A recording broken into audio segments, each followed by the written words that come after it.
Hey everyone, Sean Malone here. Just wanted to jump on and catch up with Cry Responders and talk about a few things that are going on, share a few thoughts. And it's been a minute. It's been kind of quiet, end of summer. Recently, I've been involved with training special forces teams at a Morningstar University for Rick Joyner, and that's been an interesting thing. They'll be up at the camp next week at the ATS, but anyway, just been busy. I'm sure all of you guys have been too.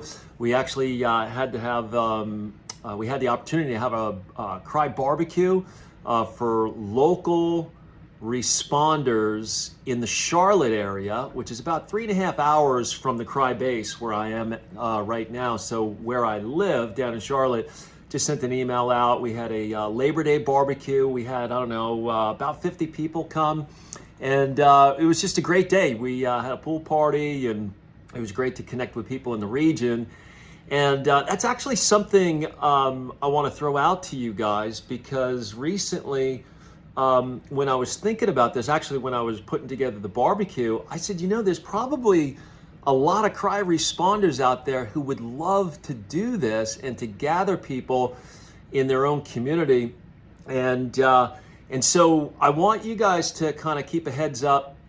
If you have interest in that, be watching for some emails, or you can reach out to me personally. We want to do some responder reunions, responder reconnects in some different cities.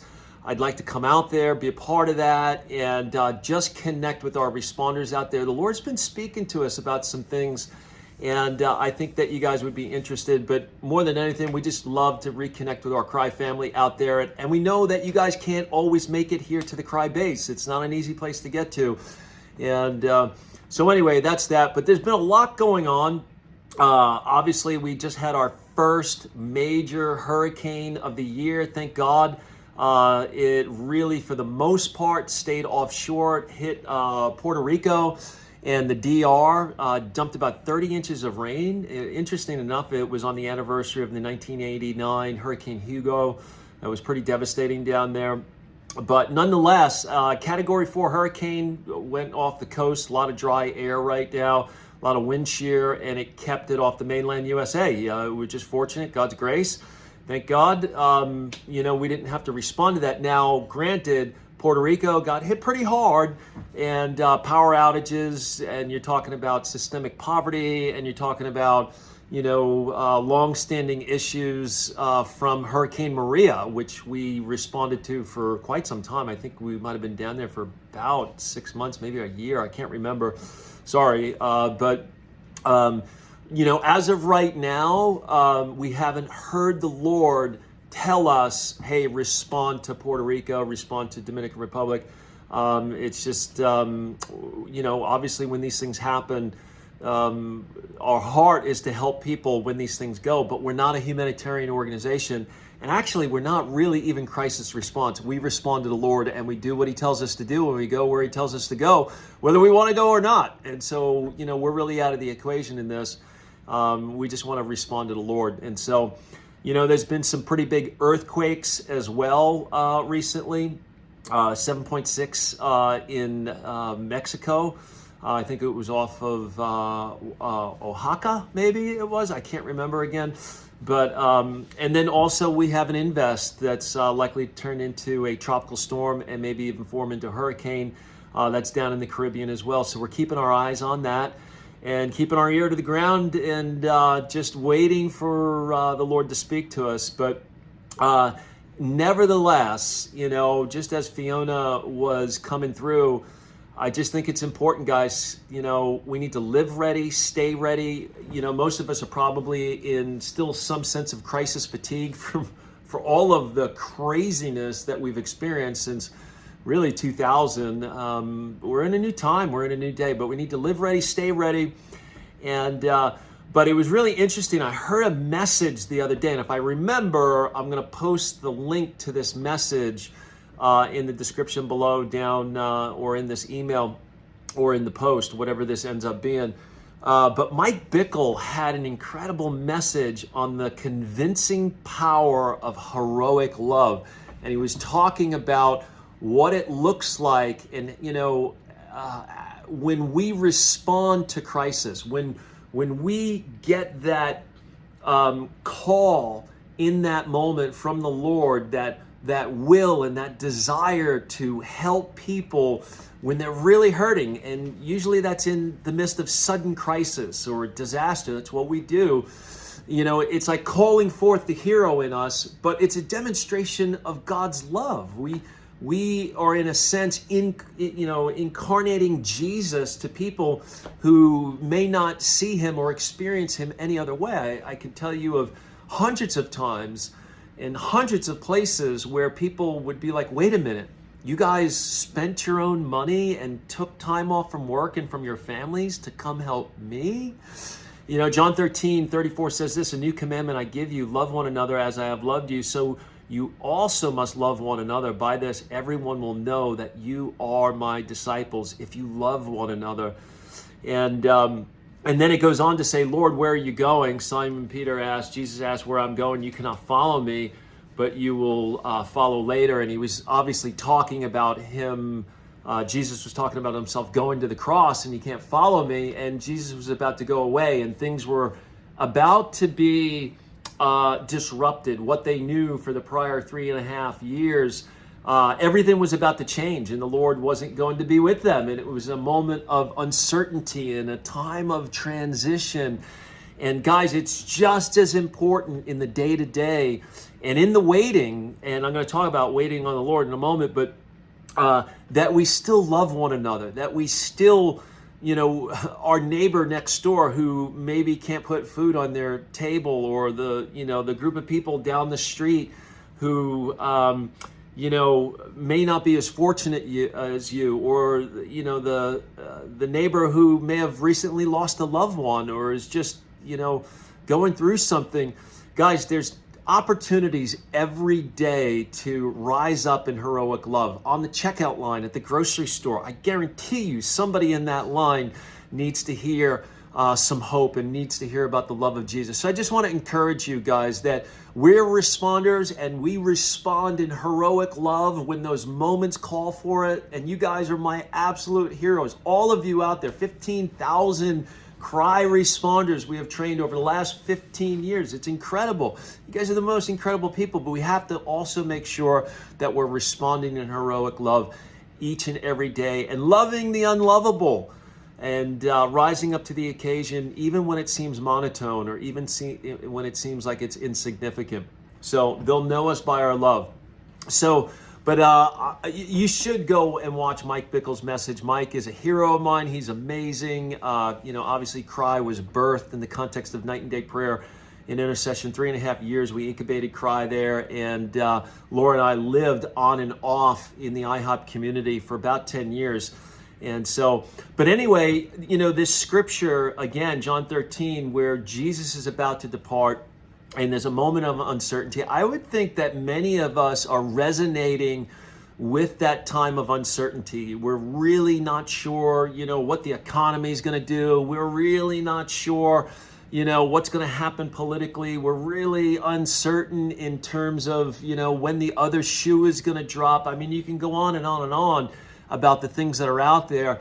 And, and also, it's like we're in a little bit of a quiet spot right now, but things are starting to intensify. And so, if you've been offline for a while, guys, it's time to re-engage your heart, be seeking the Lord, put your ear to the ground, be asking him, Lord, what's coming? How can I be in the right place at the right time? How can I be ready? But also in that waiting time, or in those transitory times where we're transitioning from one season to another, Lord's been really speaking to me about this. And, a great example to me personally, I'm just going to share a story. I've been working out in the mornings, and found these great pair of shoes about a year ago, because, my knees and my shins tend to bother me after running for a while. But they've worn out. They were great shoes, lasted about 1.5 years. I mean, I got every ounce of, use out of them, and I'll even use them now for working around the house and stuff. But as far as working out, taking care of my personal health, I needed to get some new shoes. I went to a store, looked around, looked for the same shoe, couldn't find it. Nothing really felt right, so I walked out of the store and I left.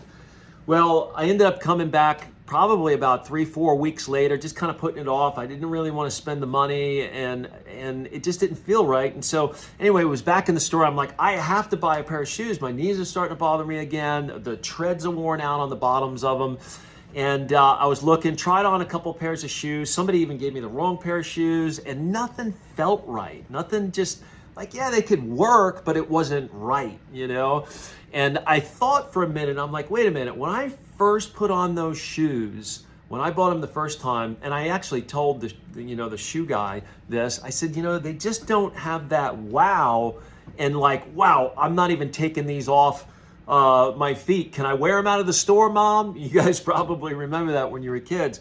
They just didn't have that. And so, after spending like an hour trying on a couple different pairs of shoes, things that could have worked, might have worked, I finally decided, no, this isn't right. And then I got up, and I was actually walking out of the store, and I happened to just look over, and I saw the same exact shoe that I had bought a year and a half earlier. And I walked over. I couldn't believe it. I didn't know they still made that model. And I looked at the shoe, and instead of a low top, it was a high top. And that was the one thing I kind of didn't like about the shoe when I first bought it.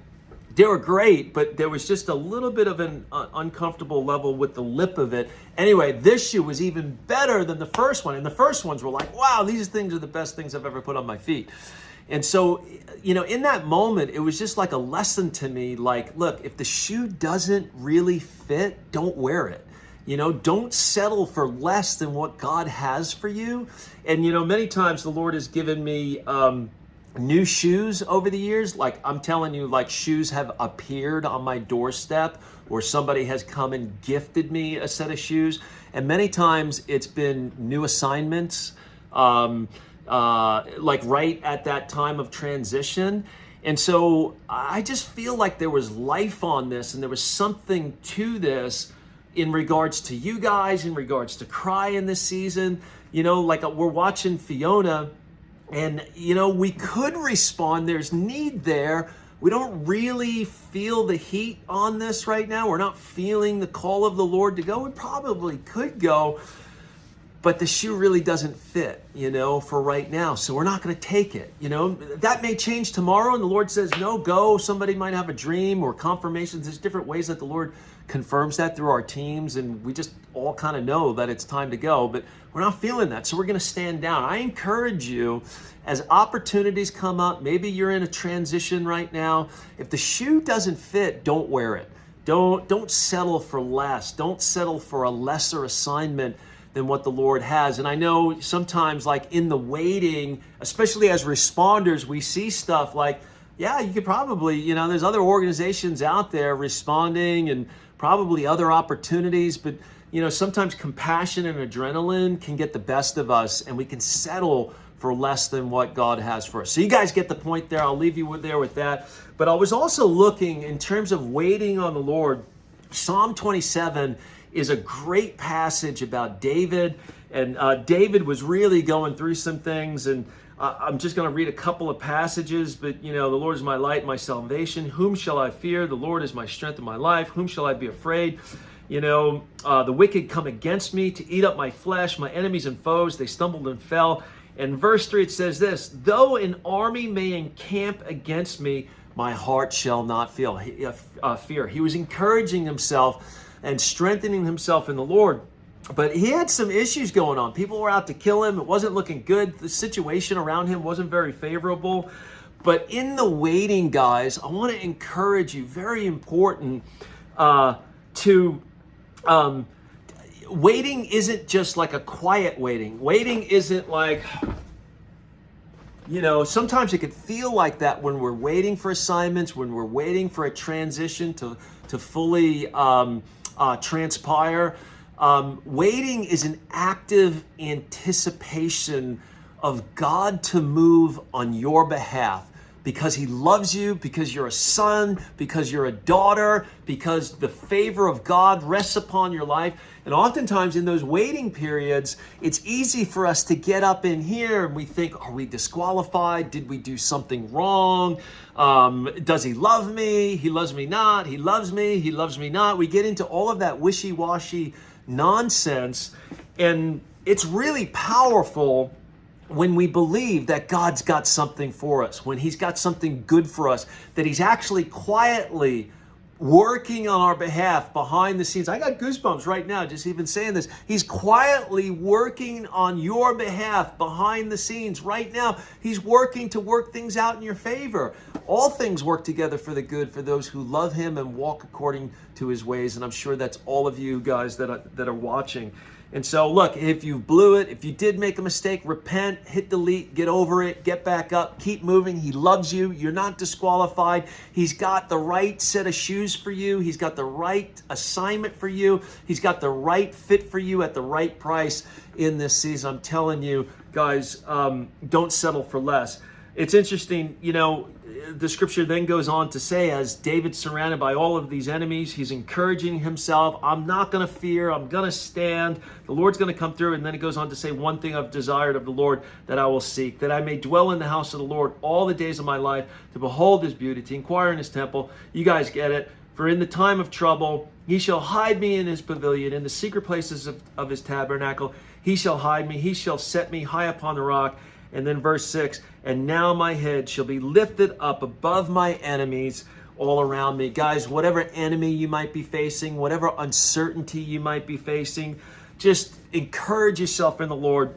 Go to the secret place, hide in the shelter of his wing, and I'm telling you, you're going to prevail. Verse 14 says this, wait on the Lord, be of good courage, and he shall strengthen your heart. Wait on the Lord. And again, that waiting on the Lord is a anticipation. It's like, you can't see me, but I'm sitting on the edge of my seat. I'm not sitting back like this, waiting on God. I'm on the edge of my seat. God, what are you going to do? God, I know you're working on my behalf. God, I know you're going to bring the breakthrough. God, I know you're going to bring the finances. God, I know you're going to bring the leadership we need right now. God, I know you're going to bring the volunteers that we need. Whatever it is in your life, you could say the same, but it's an expectation. And I'm telling you, there's something, I know that like New Age has, the law of attraction, just think of it. I think that it's a godly principle that you can find in the Word of God. It's called faith, that you're expecting, you're believing, and you're pulling on heaven's resources, that you make yourself a target for God to move. And, the Bible says, let your yes be your no be no, right? Let's just come into agreement with God right now. God, we believe that you have the best for us. We believe that we're a beloved son and daughter, and we receive everything that we have and everything that we need for this season. And even though we can't see what's happening behind the scenes, we trust you because you're a good God and you've never failed us yet. And we say, thank you so much, Lord. So anyway, so that said, I want to encourage you guys with that. I got a couple more things I want to share with you. In addition to having, possibly these responder reunions, these get-togethers, these gatherings, maybe even a little bit of training or something, some encouragement. We'll see how this fleshes out. If that interests you, go ahead, email us. Don't jump ahead. This is something that we want to organize, be a part of. Maybe I'll come out and do. But we feel heat on that. But the other thing that we're really feeling right now as well is we want to take the time and develop leaders, do some leadership training, do some deployment leader training. And there's more to that, and that's all I want to share about that right now. But that's something that we're thinking about, kicking around. But it's definitely a need. I think that's going to be of interest and of value to you guys. Now, obviously, we got the 2 waves going to Ukraine. We're going back to Ukraine. That was a long, hard wait. I know many of us, our hearts are connected to what's going on in Ukraine, but the Lord said, no, I want you to pull back, regroup. And it actually didn't make a whole lot of sense. And so we did.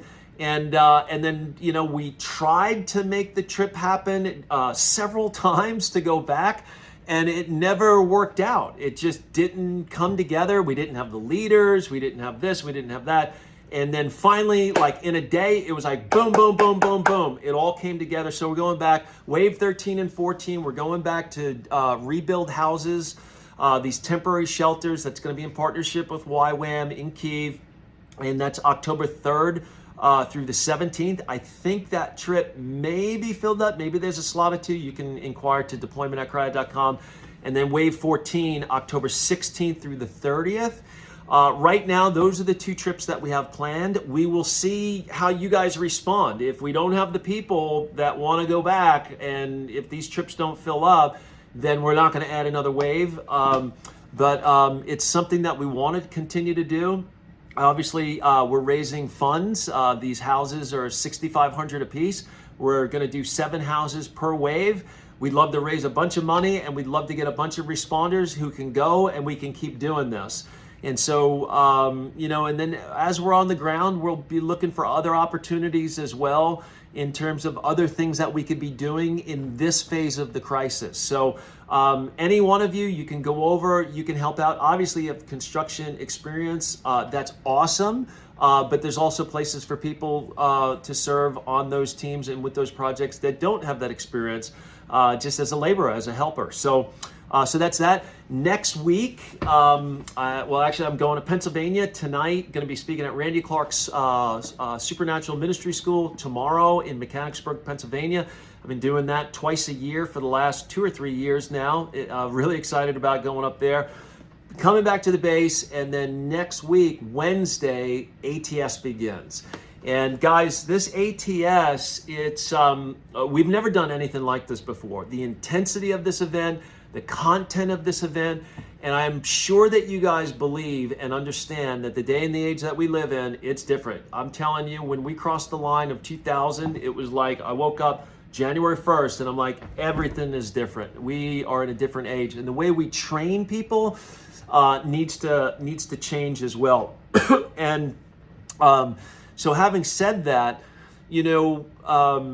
this event, it's going to be focused on persecution. It's going to be focused on interrogation. It's going to be focused on, some survival elements. It's going to be focused on mass casualty events, what we do. So things like terrorism or things like international travel are the immediate applications of how you could use these sorts of skills, war situations, which obviously were deployed to Ukraine.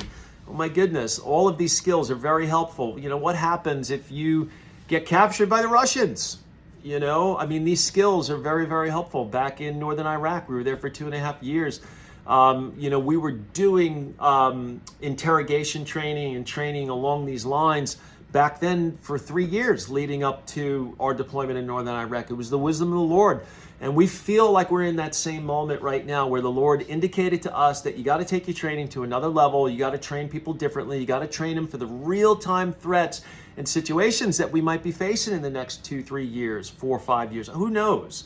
Hopefully we never have to use these things. But I'll tell you what, the way they train pastors in China, I don't have an extensive knowledge of it, but I do know that they train pastors to jump out of second-story windows and escape the police. Matter of fact, in China, you're not a real deal pastor and you don't have credibility unless you've done 2 stints in jail. And so, we take it for granted, the freedom, the privileges that we have. We're on shaky ground. We're on thin ice here in America. Things could change really, really quickly. And so our heart and our mandate is to train the church to be effective in times of crisis, in times of upheaval, whether it be war, whether it be natural crisis, man-made crisis, doesn't matter. I just want to see people bring the gospel and do what Jesus told us to do. Matthew 28, he said, "And lo, I am with you to the very end of the age." That was in the context of making disciples, that we never stop doing that. We're always called to do that, no matter where we are, no matter what's going on, whether there's crisis or not crisis. My heart because it's the mandate of Jesus and it's the mandate to cry, is that people would be effective. They wouldn't cower in fear. They wouldn't hunker in fear. They wouldn't be ineffective when crisis strikes. And I know that we saw many challenges and many weaknesses going through COVID and some of the political things that we went through the last couple of years. Even the censorship stuff, it was tough. It makes one want to hide. But hey, Daniel said this, that my people will know their God and they will do great exploits. And that's who we are. And that's who I'm talking to out there. So ATS, look, anyone watching this video, you can do this event. Anyone out there will be able to participate in this event. And we broke it up into 3 groups, and you can pick which group you want to be a part of, Alpha, Bravo, or Charlies. The Charlies are like, hey, I don't think I could do this. I'm not in the best shape. I got a back issue. I got this issue, but I don't want to miss this because my heart is to be all in all the time. I'm that type of person, but I don't want to get hurt and I don't think I can do it. Charlies, you're going to make it through. Don't worry. We're going to take it easy on you. You'll have limited exposure to what, some of the things and some of the training components that we're going to have. The Bravos are the intermediates, and then we have the Alphas. And most of you guys picked the Alpha group. You guys are awesome. We'll have to maybe discuss that with a few of you coming because the Alphas, it's going to be no holds bar in that regard. So, but we'll work that out next week. But I just want to encourage you, if there's any of you out there that really felt like you were supposed to come, or you felt like, I don't know if I can do this, I just want to encourage you, still time to sign up. We have over 50 people. I mean, that was 4, 5, 6 days ago. I asked the question, how many will have signed up? It was 50 then, so we're probably approaching 60 now. But that starts Wednesday. This is going to be incredible. We also have Justin Perry coming from Morning Star Ministries. He was the pastor. Now he's the director of Morning Star University. That's who I'm doing special forces with. Man, this guy's a theologian, but he walks in signs, wonders, miracles, prophetic unction. He's a real dreamer, wrote a couple of books. He's a good friend. He was there with us in the early days when we formed Cry back in the garage in Kansas City. He's going to be up. He's going to be doing some ministry. Jay Baylor is also going to be coming as well. And he's going to be doing some ministry with the attendees, and we'll just see what happens there. But it's going to be a great time. So anyway, that's that. Those are the happenings that are going on right now. Now, one last thing I do want to say, we are looking for a project manager up here on base, somebody who can help oversee projects that are going on, remodeling projects, some of the maintenance that's going on, warehouse. We need project managers, and we always need volunteers up here. And so I know we sound like a broken drum with that. We're a little bit short on staff in this season, but if you want to come up as a mission ally, come jump in, come help our team.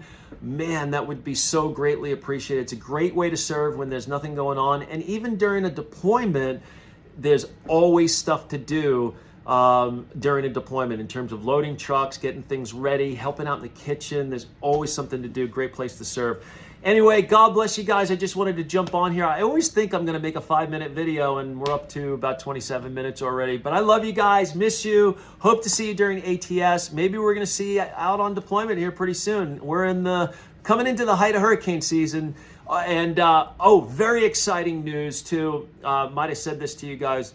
But we got a generator. We got a 65 kW generator. And for those of you who don't know that, it's big. It could power the entire Cry base if we needed to. It can, power a whole church building. It will definitely power our whole base camp. Thank you so much to your beloved donors out there, our friends. I'm not going to say who they are, but thank you so much for getting us that generator. We're doing a little bit of work on it right now. It's going to take probably about $4,000 or $5,000 to redo one of the heads on it. But we're hoping to have that up and running by the time we deploy. So if you want to give to that, that would be huge to be able to cover that expense. But somebody bought the generator for us outright. It was a military grade generator. It's beautiful, awesome, and we're very excited to have this. It's a huge addition.